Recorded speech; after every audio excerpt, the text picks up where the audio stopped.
كتير من الامهات بتسأل ازاي اسس طفلي في الماس، ايه الخطوات اللي انا لازم اتبعها علشان اقدر اسس ابني بنفسي، ايه السن المناسب اللي انا ابدأ من خلاله ان انا ابدأ اسس طفلي.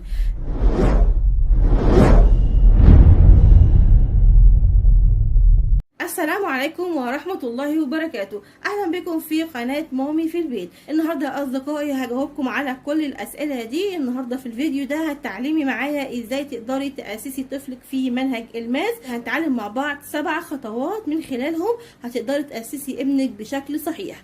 تابعي معايا لحد نهايه الفيديو علشان تستفادي. ما تنسيش تدعميني بلايك للفيديو وتشتركي في القناه وتفعلي زر الجرس على علامه الكل علشان يصلكم كل فيديو جديد انا بنزله. ستارت. عندي الخطوه الاولى ببدا اعلمها للطفل وهي نمبرز، الارقام.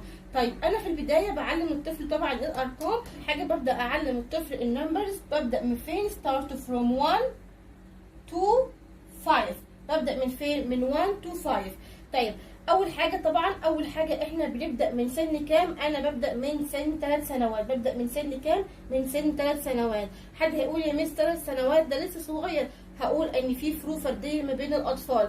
في طفل عنده عمر 3 سنوات بيكون بيتكلم كويس جدا جدا، تمام، يبقى سهل جدا ان الطفل ده يتعلم الارقام. طبعا بنعلمه النمبرز عن طريق الاغاني. نبدا كده نغني مع بعض طول ما احنا في البيت، نقعد نقول 1 2 3 4 5 وهكذا، تمام، لحد ما الطفل يتعلم الارقام عن طريق الاغاني. دي الخطوه الاولى. كده الطفل هيبدا يتعلم النمبرز from 5 to 10، تمام، بعد كده لحد نمبر 20 وهكذا. اهم حاجه ان انا ما اديش الطفل ارقام جديده غير لما يتمكن من الارقام القديمه. يعني انا لازم اشوف طفل تمكن كويس جدا من النمبرز from 1 to 5، بعد كده بديله لحد 10. بعد ما تمكن كويس جدا بديله لحد 15 لحد 20 لحد 30 وهكذا. حد هيسال مس انا ادي الطفل النمبرز في كام يوم؟ يعني الرقم الواحد هياخده في كام يوم؟ انا هقول ان في فروق فرديه ما بين الاطفال. في طفل ممكن يتعلم النمبر في يوم واحد، في طفل ممكن يتعلمه في يومين 3 ايام، تمام. يعني هو المفروض ان الطفل يتعلم الحرف بشكل كويس، يعني 3 ايام فيكون تعلم كويس جدا نمبرز الارقام. طيب انا علشان اعلم الطفل النمبرز عندي في حاجتين انا بعلمهم للطفل. اول حاجه بعلم للطفل هاو تو رايت، ازاي بيكتب النمبر ده. والحاجه الثانيه بعلمه النمبرز عن طريق شيبس، عن طريق الاشكال. حاجه انا بعلم الطفل ازاي يكتب النمبرز الارقام، وطبعا لازم يكتبها بشكل صحيح. يعني هيكتب نمبر 1، يبدا الطفل يكتب نمبر 1، يكتب نمبر 2. هعلم له ازاي ان هو يكتب الارقام دي. طبعا احنا بنتعامل مع طريقه ان هو يتتبع النقاط زي ما شايفين معايا كده، او يبدا يتتبع النقاط بالشكل ده. طيب انا لسه طفلي ما اخدش على الكتابه ولسه طفلي في البدايه خالص، يبقى انا ممكن اجيب عندي طبق. الطبق ده انا بحط فيه كده ملح، احط فيه سكر، احط فيه دقيق، وابدا الطفل كده بيستخدم الفينجر بتاعه، بيستخدم يعني الصباع بتاع ايده، ويبدا يكتب الارقام. يعني يكتب رقم 1 رقم 2 رقم 3، ويبدا يكتب كده بصباع ايده الارقام دي. متمكن ان هو بعد كده يمسك القلم ويبدا يكتب الارقام بالقلم، تمام. ممكن كمان استخدم الصلصال. الصلصال كمان بيقوي عضلات الايد علشان الطفل يقدر بعد كده ان هو يمسك القلم بكل سهوله. ممكن الطفل يستخدم الصلصال ويشكل بيه النمبرز الارقام، تمام. ايه حاجه تانية كمان ان الطفل ممكن يستخدم القص واللزق. ممكن يستخدم كمان التلوين. يعني ايه التلوين؟ يعني انا ممكن اكتب مثلا عندي النمبر بتاعي، تمام، بس لكن بكتبه بشكل مزدوج، تمام، بالطريقه دي، وبخلي الطفل ان هو يبدا يلون من جوه. الطريقه دي ممتعه جدا للطفل، ان الطفل بيستخدم فيها الالوان اللي هو بيحبها. الطريقه دي بتحبب الطفل في الكتابه. كده خلاص احنا عرفنا مع بعض ازاي نتعلم رايت الكتابه. وزي ما قلت احنا نبدا من سن 3 سنوات. لو الطفل متمكن كويس جدا من ان هو يمسك القلم، فبالشكل ده احنا بنبدا نعلمه النمبرز طبعا عن طريق زي ما شايفين معايا النقاط. اما لو الطفل بيبدا ان هو يتعلم ان هو يمسك القلم، فبالتالي انا بستخدم معاه في البدايه زي ما قلت طبق بيكون فيه ملح، يكون فيه ايه، يكون فيه سكر، ويبدا ان هو يستخدم صباع ايده علشان يبدا ان هو يتعلم يكتب النمبرز. حاجه تانية كمان قلت ان احنا ممكن نستخدم الصلصال. والحاجه الثالثه وهي تعتبر من الاهم الحاجات او اهم الطرق الممتعه بالنسبه للاطفال، وهي بالنسبه له زي ما شايفين معايا اللي هي الكتابه المزدوجه. يكتب للطفل النمبر والطفل يبدا ان هو يلونه من جوه، تمام. يعني نكتب عندي مثلا نمبر مثلا زي نمبر 5، تمام. يبدا كده الطفل، نبدا احنا نكتب للطفل كده النمبر، الطفل كده ان هو يلون النمبر من جوه. تمام. يبقى كده احنا شفنا مع بعض how to write، يعني ازاي نكتب النمبرز الارقام. اللي بعد كده عن طريق shapes الاشكال، يعني انا بعلمه النهارده نمبر 1. تمام. يبقى انا هديله مثلا، عندي هديله triangle مثلا، هقول له triangle ده مثلث. انا عندي هنا كام مثلث؟ هيقول عندي 1. شايفين معايا؟ انا كده هنا عندي ربطت ما بين النمبرز وما بين الاشكال، فانا كده بعلمه حاجتين، بعلمه الاشكال وبعلمه كمان النمبرز. تمام. طيب هعلمه مثلا عندي نمبر 2، هرسم عندي 2 circles، هرسم دائرتين. عندي how many circles do you have؟ عندك كام دائرة؟ هيقول لي عندي 1 2. تمام. مثلا انا بعلمه نمبر 3، هرسم كده عندي 3 rectangle. تمام. بالشكل ده، بالشكل ده. how many rectangles do you have؟ هيعد 1 2 3. نبدأ نعلمه بالطريقة دي ان دول 3 rectangle. اوكي. كمان انا ما استخدمش الاشكال دي، ممكن استخدم ايه؟ ممكن اجيب عندي اورنج اللي هي برتقاله، واقول له ان انا عندي كام؟ انا عندي 1 اورنج، يعني دي برتقاله واحده. ممكن كمان اقول له هنا عندي 3. تمام. ارسم كده شجرتين. تمام. واقول له ان دول عندي 2 trees، يعني شجرتين. بالتالي انا عرفته ان دي كمان 3 وان عددهم كام؟ عندي 2. هنا عرفته ان دي اسمها اورنج، وكمان هما كام واحده معايا؟ عندي 1.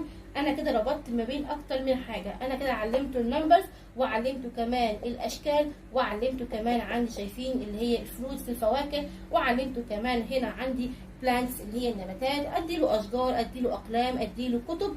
كل كلمه انا بعلمها له بديها له بالانجلش. بالشكل ده الطفل هيستوعب معايا ويبقى عنده كمان، غير ان انا بعلمه النمبرز الارقام، بديله كمان حصيله لغويه. تمام. يبقى احنا كده خلاص خلصنا الخطوه الاولى وهي مرحله النمبرز. عندي ستيب نمبر 2 وهي comparing اللي هي المقارنه.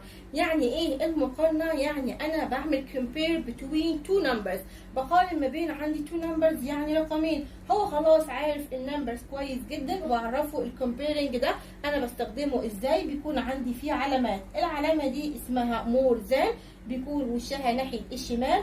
العلامه دي اسمها less than وبتكون ناحية اليمين. اما العلامة دي اسمها equals، يبقى دي اسمها more than، less than اسمها equals. شرح الدرس ده عندي هنا في القناة، هسيب لكم اللينك الخاص بشرح الدرس ده في اول تعليق مثبت تحت الفيديو ده، هتلاقوا شرح الدرس ده بالتفصيل. اتمنى بعد ما الطفل يحفظ الارقام ويتعلم النمبر بشكل كويس، ابدا ان انا اعلم الطفل comparing المقارنة، ونشوف الفيديو الموجود تحت في التعليقات. تمام. خلاص احنا دي عندي ستيب نمبر 2، هنشوف مع بعض ستيب نمبر 3 وهي before وافتر. يعني ايه before وافتر؟ before يعني العدد السابق، يعني اللي قبل العدد، وافتر معناها بعد. يبقى before معناها قبل، وافتر معناها بعد. تمام. الله في الفيديوهات القادمة هعلمكم ازاي تشرحوا لاولادكم بيفور وافتر بطريقة سهلة جدا، وهتلاقوا كمان الفيديو ده موجود في التعليقات تحت الفيديو ده. اول ما ينزل ان شاء الله هتلاقوه موجود في التعليقات تحت الفيديو ده. تمام. طيب يبقى دي عندي ستيب نمبر 3. بعد كده هنشوف مع بعض ستيب نمبر 4. ستيب نمبر 4 وهي ان الطفل هيتعلم ascending و descending. يعني ايه ascending؟ يعني ايه ascending؟ يعني الترتيب التصاعدي. يعني ده بيكون from the smallest number to the biggest number، بيكون يعني from the smallest number to the biggest number. وعامله في القناه كمان فيديو شرحت فيه ascending و descending، هتلاقوه موجود تحت في التعليقات. اللي حابب من حضراتكم ان هو يشوف الفيديو ده، هتلاقوا اسهل طريقه ممكن تعلموها لاولادكم. تمام. يبقى بعد كده بعلمه ascending، وطبعا انا بعلمه ascending في البدايه، ما بديهوش خالص descending، لا انا بعلمه بس ascending. كده ببدا اديله تدريبات عليه كتيره جدا لحد ما الطفل يتمكن منه. بعد كده ببدا اديله descending. تمام. وزي ما قلت مفيش مده محدده بعلم فيها الحاجات دي للطفل، كل ما الطفل بيتمكن من حاجه انا بديله حاجه جديده. تمام. كده دي عندي ستيب نمبر 4. هنشوف مع بعض ستيب نمبر 5 واللي هو اديشن معناها الجمع، معناها الجمع. الطفل ازاي اديشن ان شاء الله هعمل لكم فيديو كمان وهحطه لكم في التعليقات، هشرح فيه اديشن اللي هو الجمع. لكن كده سريعا بعرف الطفل ان ده اديشن اللي هو الجمع، دي العلامه بتاعته واسمها بلس، اسمها بلس. تمام. كده بعلم الطفل الاديشن عن طريق النمبرز اللي بتكون سمول. يعني بقول 2 بلس 1 ايكوالز كام؟ ايكوالز 3. يبدا الطفل ان هو يطلع على الفينجرز بتاعته، على اصابع ايده، يبدا يطلع 2 وبيطلع 1، ويبدا ان هو يعمل لهم اديشن وبيطلع عندي الناتج. ممكن كمان عن طريق بينز اللي هي اقلام، ويبدا الطفل يطلع عن طريق الاقلام 2 ويطلع 1، ويبدا ان هو في الاخر يطلع الناتج. تمام. اهم حاجه ان انا ادي للطفل في البدايه بدي للطفل سمول نمبرز، بديله الارقام اللي بتكون صغيره، ما ابداش على طول بالارقام اللي بتكون كبيره. يعني ما ادهوش مثلا 6 بلس 5 كده في البدايه وهو لسه بيتعلم، لا طبعا انا لازم اديله في الاول الارقام يعني اللي مجموعها كلها دي، مثلا مجموعها ما يكونش اكتر من 5. يعني مثلا اقول له 2 بلس 1، 2 بلس 3، 2 بلس 2، 0 بلس 5، يعني الحاجات اللي زي كده. وبعد كده ببدا اديله النمبرز الثانيه لحد ما اوصل لنمبر 10 وهكذا. لما الطفل يتعلم حاجه انا ببدا ازود له حاجه جديده. تمام كده. عندي ستيب نمبر 6 هي سبتراكشن. يعني ايه سبتراكشن؟ اللي هو عندي الطرح. تمام. ودي العلامه بتاعته عندي شرطه كده نايمه على السطر، فدي اسمها ماينس. طبعا بعد ما اعلم الطفل اديشن وتمكن منه كويس جدا ببدا ان انا اعلمه سبتراكشن اللي هو الطرح. تمام. عامله فيديو شرحه فيه سبتراكشن، هسيبه لكم في اول تعليق تحت الفيديو، تلاقوا فيه الشرح بطريقه سهله وبسيطه. فدي عندي ستيب نمبر 6. بعد كده اخر حاجه عندي ستيب نمبر 7 وانز وتنز. يعني ايه وانز معناه الاحاد، تنز معناها العشرات. تمام. وان شاء الله في الفيديوهات القادمه هعمل لكم كمان فيديو اشرح فيه الوانز والتنز، لكن هو الطفل لحد ما يوصل عندي للوانز والتنز ده في المرحله الابتدائيه. لما الطفل يوصل للمرحله الابتدائيه لازم يكون الطفل عارف 7 ستيبس، السبع الخطوات دول.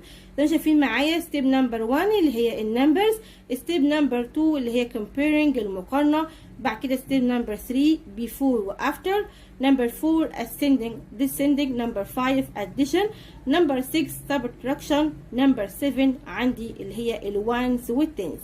وبكده يا اصدقائي خلص درسنا النهارده. يا رب اكون قدرت افيدكم. لو عجبكم الفيديو ما تنسوش لايك وشير وسبسكرايب. Thanks for watching. باي باي.